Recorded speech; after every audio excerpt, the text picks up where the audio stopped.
People, it's your girl Adela. Okay, guys, how is it possible that the teachers at Rufus Giwa Polytechnic in Ondo State have not been paid for 8 months? 8 months salary. Oluwagbami. I don't understand this. How are people surviving? The other time it was the nurses in Ondo that were not paid for 5 months. And it's not just in Ondo State too. Look at the aides to our lawmakers in Abuja protesting the non-payment of 22 months of salary. 22 months salary. Haba. The protest was carried out inside the lobby of the National Assembly just before the commencement of today's plenary session. Sometimes these things can be protracted, but wages owed since 2019 is not excusable.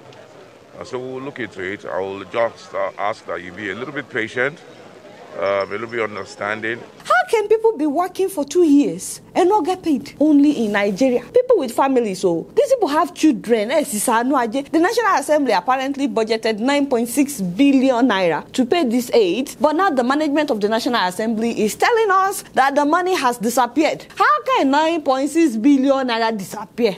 Your own salary did not disappear. It is the salary of your aides and when you're learning that disappeared. But wait, just the aid, 9.6 billion. How many aides do these people have? You don't mean it. Exactly what are they doing? And why are the lawmakers themselves getting paid so much money if they still have to have that many aides to do the job for which they are also getting paid? I don't understand. Anyway, since you have employed them, you must pay them by fire by force. I was so shocked though to read about how Kogi workers have been on a roller coaster. Some of them were not paid for up to 39 months. 39 months before some of them were paid, and some of them still have not been paid. Pensioners were just getting paid after owing them like 3 billion naira.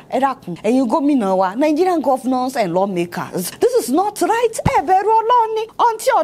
It is becoming a culture in Nigeria now for all these government officials to owe worker salaries while they continue to live their flamboyant lives. How do you want people to survive? The Chief of Staff to the President, Ambassador Gambari.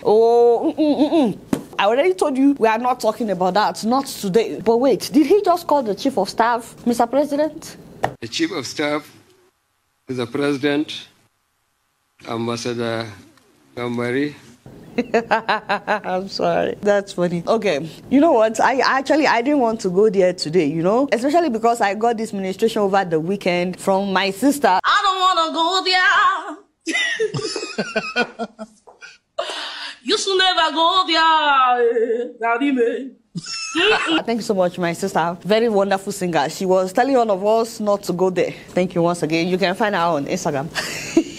So I think we'll go there today because I'm already upset at how Nigerian officials treat civil servants. Ladies and gentlemen, in case you are here to please meet my father in the law, that is the Minister of Defense, Nigeria's Defense Minister. That is Alhaji Shaka Ssali Magashi. You're welcome to this show, sir, in case you're watching, Your Excellency. Don't mind the enemies of progress, but we are people making fun of you. But seriously, it's as if Nigeria likes to put incompetent people in positions of authority. Amen, somebody. My father here was speaking at the funeral of the Chief of Army Staff and other officers that died in the recent plane crash. It is supposed to be a very serious event. So my father, next time if you want to do this kind of thing, you want to make news, you want to just dabaru your own words and all that, don't do it at a funeral. We have so many Nigerian comedians that put up shows every year. You can just buy a ticket, say you want to address the audience and go and do your stuff there, not at a funeral. That just, it really pained me. First of all, I don't understand why the man needed a written speech to express his condolences at a funeral. A whole minister, must everything be written out for these people? Sorry, Mr. Minister. By the way, you know I cannot abuse you, but I think you would like to know what Nigerians are saying about you, because the things that they are saying is not good. It is only on this show that you get to know what people are saying. Let me tell you what they are saying. Can they never speak from the bottom of their heart, or at least speak from the heart of their bottom? The same thing goes with Oga Buhari. Mr. President, every time I assure you that our government. But I assure you.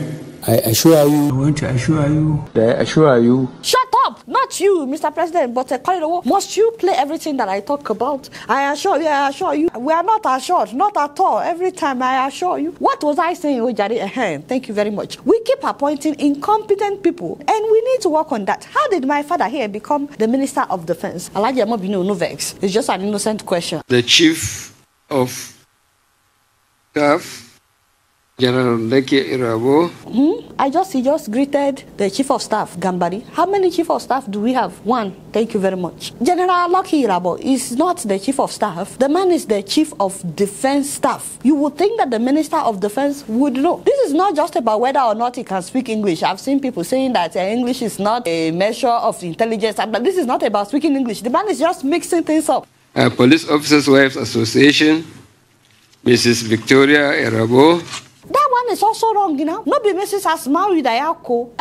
The National President, Nigerian Army Officers' Wives Association, Mrs. Fati Atahiru. He got that one right. He got a good job, my father. You see, that he can do it. I told you. Did I not tell you that he can do it? He got that one right. The late Lieutenant General Ibrahim Atahiru was an icon of professionalism.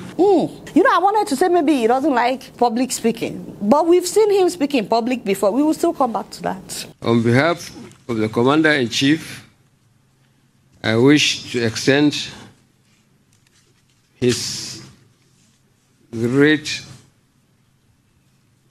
displeasure or the sadness of today's solemn event. Baba. So, did he say displeasure? Okay, so I had displeasure for this event. Displeasure or the sadness of today's solemn event. So the president is displeased with the event or what? I don't understand. I wish to express my heartfelt condolences. That's it. I'm done. Kaido, pack my stuff. Actually, let's finish the show. I wish to express my heartfelt condolences. Heartless. Jesus. Heartless condolence. Oh, my father. Wow. You know what? Dr. Ruben Abati sums up the photosynthesis of this equation. Very simple term. What happens to many people is that they find themselves in a position of importance and they do not have the relevant communication skills to be able to engage the public. His staff should have taken him through it to make him practice.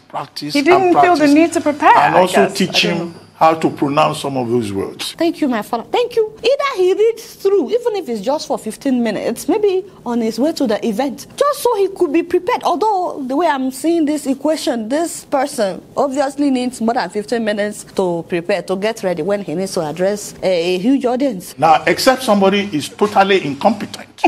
Once you prepare, once you make an effort to prepare, then you will not go to a public occasion to embarrass yourself. It's either that or the man speaks from his heart. Then he didn't even need to speak English at all. Speak what you are good at. Speak what you know. I'm just tired of Nigerians excusing incompetence. Check out the other ministers of defense in other parts of the world now. Why should our own be saying heartless? Heartless condolence instead of heartfelt condolence. In case you're watching, my father put up his photo. Okay, please, like I said, don't mind Nigerians. All the people making fun of you. They're just jealous. They're enemies of progress. Many of them, they don't even understand how hard it is to address an audience. But in case you're watching, this is my own advice. Please move closer.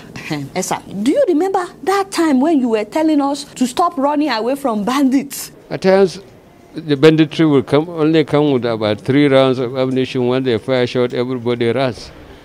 In our younger days, we stand to fight any aggression coming to us. I don't know why people are running away from mano, thing like that. They should stand. Yes, it's the same man. It's the same man. Is it the responsibility of the military alone? It's the responsibility of everybody to keep alert. We shouldn't be cowards. That time he had no problem speaking English. Now he has a problem. You see, you were telling us that we should defend ourselves. We should stop waiting for the military to defend us every time. So my advice, Sir Alaji, is that next time that you want to address people, just put on the same attitude. And it's either that or you speak a language that you are comfortable speaking. Shikena. You know me, I cannot abuse you. Otherwise, you should just explain to Nigerians exactly what is going on in the peripheral level of the photosynthesis of the equation that particular day. Maybe you were not feeling well or something. You know, the way I'm looking at it, maybe the man was not feeling well that day. Maybe he had catarrh or cold or something. If you just let us know before you start your speech, better. Nigerian, so today I'm not feeling too well. I'm not feeling myself. So I may be making some mistakes and saying some things that may not correlate each other. So next time, just let us know exactly what is happening inside the peripheral level of the body so that we can all defend you when Nigerians start to make fun of you. Amen, somebody. You guys not do much. Guess what? I'm just keeping it real. Moving on to Gabon, ladies and gentlemen. Okay, guys, I want to say I'm tired, but it's okay. How is it possible that someone will be in power for 12 years already, suffer a severe stroke, and still refuse to leave office? We've been talking about the president of Gabon, Ali Bongo, for years now. The man suffered a stroke in 2017, almost died, did not make any public appearance for 14 months, that is more than a year, and still he did not step down. Instead, he made his son the coordinator of presidential affairs, which a lot of people believe means the son is now the president, just not officially. But you know, recently he paid a visit to Boris Johnson, the Prime Minister of the UK, on the 20th of this month, and he's clearly still not okay. Are we still on track for the 21st of June, Prime Minister? Let's see, yes.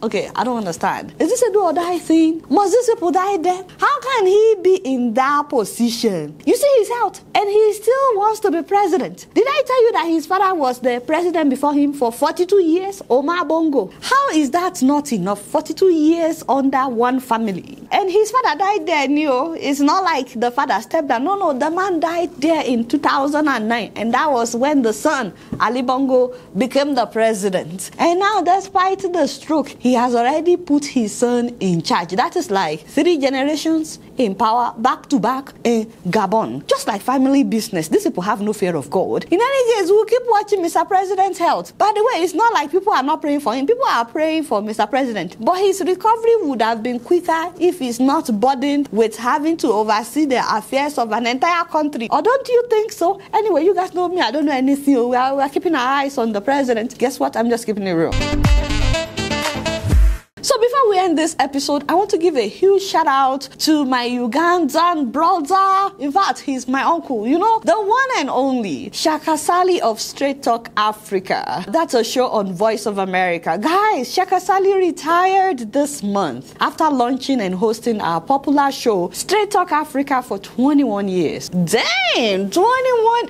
Shaka Ssali, you deserve more than an award. Like, seriously, the man is 69 years old, although you will never know. He looks so good. He's taking good care of himself, but I think it must be those Ugandan foods that is making him look good. But really, we just want to appreciate him on this show for his dedication for more than 20 years to African stories. We'll definitely miss his deep voice. I mean, he hosted me on that show a couple of times, and it's just been a huge honor to get to know him, to get to be on his show. Thank you so much, Shaka Ssali, for your service. As Africans, we're so grateful for you telling African stories from an African perspective on Voice of America. So VOA has named South African-born journalist Heidi Adams as the new host of the show. So she will be hosting the show now, Straight Talk Africa. Adams is one of the original co-anchors of VOA's Her Voices program. We wish her good luck as she embarks on this journey. Good luck to my brother Shaka Ssali. We love you. We love you. Thank you so much, Shaka Ssali. You are amazing. We're gonna miss hearing your voice on Straight Talk Africa. Thank you so much, my brother. You guys don't know much. Guess what? I'm just keeping it real. Alright, y'all, it's been real, and I'm keeping it right up in here. Don't forget to follow me on Facebook, Twitter, and Instagram. And if you're yet to subscribe to my channel, I'm watching you on Plasma TV. Press the subscribe button and the bell button. Until next time, I'ma see you later. Peace out.